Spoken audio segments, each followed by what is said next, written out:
Happy Monday. I know nobody's happy on Monday. It's not even really Monday when I'm recording this, you know that. 1. If you are missing any classwork or attendance, please email me. I am doing online and in person, and I'm going to be frank with you guys. It's kind of hard. It's a lot. It's kind of overwhelming at times. I'm not 5 steps ahead like I usually am. So, if something's missing, you better tell me because I think you have it. Don't think, oh, Miss Wills forgot to put in the classwork. We're scotch-free. No, she's going to put in the classwork. She might give you a couple extra days to finish it, but then you're still going to have the more homework on top of it and the more classwork on top of it. Don't be that kid. It's not going to work for us, either of us, okay? Also, I still have one person who is not doing attendance correctly. I'm not even sure if it's U.S. or world at this point. So I'm telling you, last name and then first name. And that is for my online only. For some reason, my in-person kids keep trying to submit their attendance online after I've already taken attendance in class. Online only, last name, first name. Also, got to check the mail, and luckily I live in the county where the capital, is, where the center of the mail distribution. Remind your parents if they were planning to do mail-in ballot and don't have their ballot to check their mailboxes. I didn't get mine for over a weekend. Then I went to the voter place and they're like, oh yeah, we mailed you the ballot. It's in your mailbox. And it was. So remind your parents or any of my 18-year-old students, if you're voting early, go vote. You should be able to even vote early in person. Go vote. You live in a democratic republic. There is a social contract under the concept of self-governing. None of it works if you do not do your part. Voting is your civic duty. Not just a privilege, and it is a privilege, it is your duty. And for the women, it's the 100th year of, the suffrage, women finally getting the right to vote. There are people who were tortured for the right to vote for women. Go vote. They didn't get tortured so you could sit on your ducks and go, I'm sitting out this election. I get it if you hate both candidates. Just skip that part. There's other things on the ballot.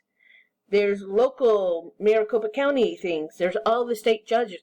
Way too many state judges. I'm telling you, I still have a hand cramp, and I'm not sure my signature is going to match because my hand was cramping from all those little circles on the judges. I mean, it fills up more than the front page, which is the federal and county. There's also a couple of very big issues. One has to do with recreational marijuana. The other has to do with getting more funds for schools. I'm sure you know how I voted on that, but that's neither here nor there. Just go vote. We need you to go vote. Okay, now let's get to class. Oh, we're on the wrong day, and that says U.S. history. Okay, first day. Oh, I'll probably add in another map activity. And just a reminder for the 2 people who emailed me acting helpless. 1, yeah, I know. You just didn't read close enough. If it says interactive map, if the map's not centering to where the map you have to fill out is, and then I probably gave you an interactive map and it will move. So then you can center it and zoom in and out and so forth. So those are the ones I like and I will try to give you. Or I'm just going to give you map games. Or something like that. Or you can go, find the information yourself if you don't like the map I gave you. But the last one was interactive and you can actually move it around. That is a 600 BC and you can actually move it to anywhere on the planet Earth, zoom in, zoom out, fun. So you will probably have another map activity added to this before 7 o'clock tomorrow. It depends what's going on today. I just made an in-class Kahoot game this weekend. Yes, sorry, online people. It's for the in-class students. I might throw it out for more extra credit. The last one, by the way, was not extra credit. That was a review, and you had to do it. And I think there's only 2 people who didn't. It was participation grade. It was an easy grade. Come on. And yes, those who did get some bonus points. So, 1, you're watching the announcement, so hey! 2, I hope you finished your rough draft. This is your rough draft I'm talking about. You better have finished it. Because that paper's due next week. It was originally due this week. Before All Hallows. For Halloween. No, Feast of Samhain. Well, I pushed it back because there was more editing I wanted you to do. But it's due next week, and I'm actually going to put it in Google Classroom this week. Wait, watch for that to pop up. But first, I want you to go through the checklist that I still need to upload here, so it will be here. This is my loading platform, and I had done it on another computer, but the checklist is on this one, so I will get that as well. Notice I have a link to Grammarly for you. You're going to go get yourself a Grammarly account, and I will add a video where I'm walking one of my classes, probably 2A, which is a world history class, onto, getting a Grammarly account if you don't. It's free. I want you to run this. Even my wonderful writers, I want you to go ahead and run it. It finds mistakes I make. And you know how much writing I've had to do. I used to put out 20-page papers every other weekend during my second master's, my Masters of History program. So, I'm telling you, Grammarly's your friend. Use it. Okay. So go ahead and sign up for Grammarly. I want a screenshot of your results of your rough draft on Grammarly. Once again, this is a participation point. Either you did it or you don't. But if you turn in a really bad paper, I'm going to go look to see if you fixed what Grammarly told you to fix. Fix whatever Grammarly told you to fix. And go through the checklist, because that is designed to get you an A on my paper, so it will tell you to go check everything I look for. And I do use the English rubric. That is uploaded to the actual final paper, which is over here.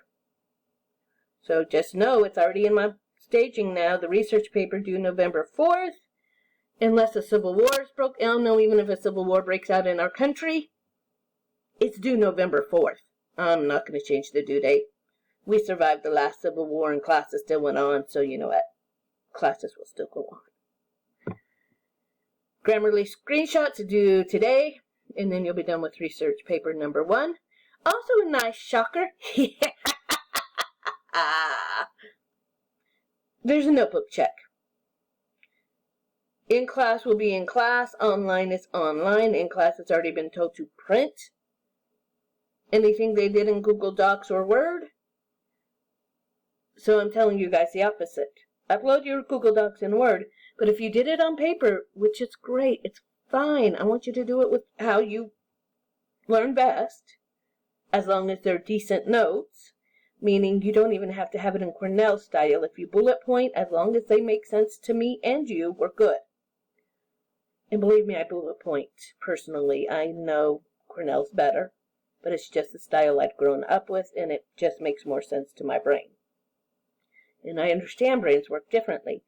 So you're not being judged on that unless they're really, really bad and they're not under any type of format where I think the person who made them can remember what was being said. But if you do them on paper, just take a picture. You know those phones you all have? And I'm sure if you don't, your parents have them and they'll let you use it to upload. Just take a picture of them, make sure it's clear enough that I can see and read, so I know those are the correct notes. Once again, that is just the cradle of civilization. I am not going back to the pre-history unit. I just want the last unit. And yes, we'll probably do this for China, which is what we're now on. It's ancient China. Well, we're supposed to be on ancient China and India, but once again, those guys in India really didn't leave us any written records, so they're kind of hard. In Japan, we'll get to later, because once again, when written records started. China, however, is important, especially because we're going to get you to the Silk Road. Then we're going to go over to ancient Greece, and once we hit Rome, you're going to see where the Silk Roads connect, because the Qin dynasty which was an empire, and the Roman Empire existed at the same time. They knew about each other, found out about each other, and they created this big trade route called the Silk Road. So, give me your notes. Then, once again, we are on ancient China. You have a project. So, I'm going to have you make an infomercial. No, it is not due on Monday. I mean, the next Monday. It's not due until like Wednesday. It is due, let's go ahead and go into it. Yes, the 9th. And yes, once again, even if we're having a civil war and there are riots in the street, you're online, so you can still upload it. So what you will do is you will make an infomercial. Let's move this over so you can see all of it. You will make an infomercial about China during the reign of one of the ancient Chinese dynasties. That's anything from the Xia, and I know I mispronounced that, through the Han Dynasty. Make sure it's accurate and entertaining and includes at least 3 of the pillars of civilization. You know, government, art, architecture, those other 3,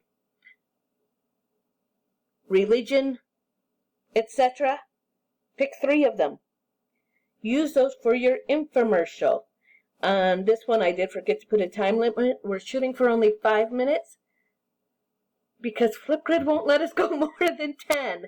It actually cuts out, won't let you upload if it is more than 10, which is why a few people had to email me their ancient Egyptian one. So, oh, and that gives me a good idea for U.S. history. I just came up with a project for them.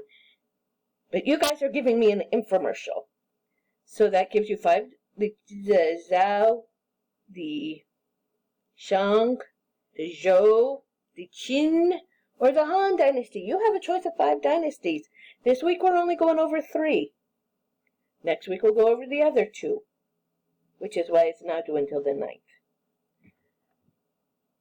I have left you a beautiful rubric, so that is your big project. I just realized I've been boring you for already 11 minutes.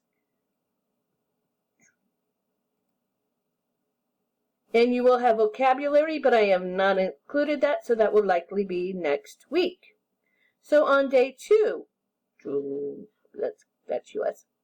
Once again, you have my nice, beautiful lecture, Ancient China Part 1, and Ancient China Part 2. Take notes, because I will be doing a note check at the end. And then the infomercial project, so once again, start it, and then start your project. We will make an infomercial on China during any period of the... Did I really say Qin Dynasty? From the Xia to the Qin to the Han Dynasty.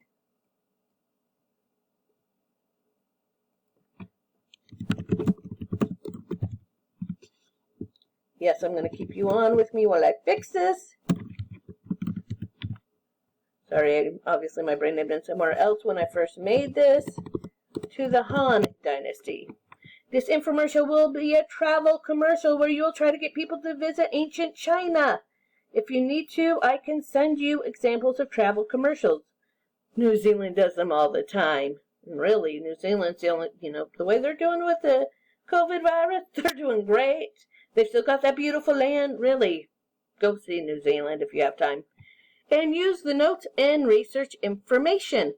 So that is it. You will go this weekend and still enjoy All Hallows Eve. It'll break my heart if you tell me I have the paper due so you didn't. You know I'm mostly Celt. 3/4 Celt. 1/4 Norse. Even my French, it's Brittany and Normandy. Because most of Quebec's actually from Brittany. And that's Celt, Normandy's Norse. So please, yes, I want you to go enjoy the Celtic holiday. Feast of Samhain, All Hallows, etc. It's a harvest festival. Go enjoy it. Bye.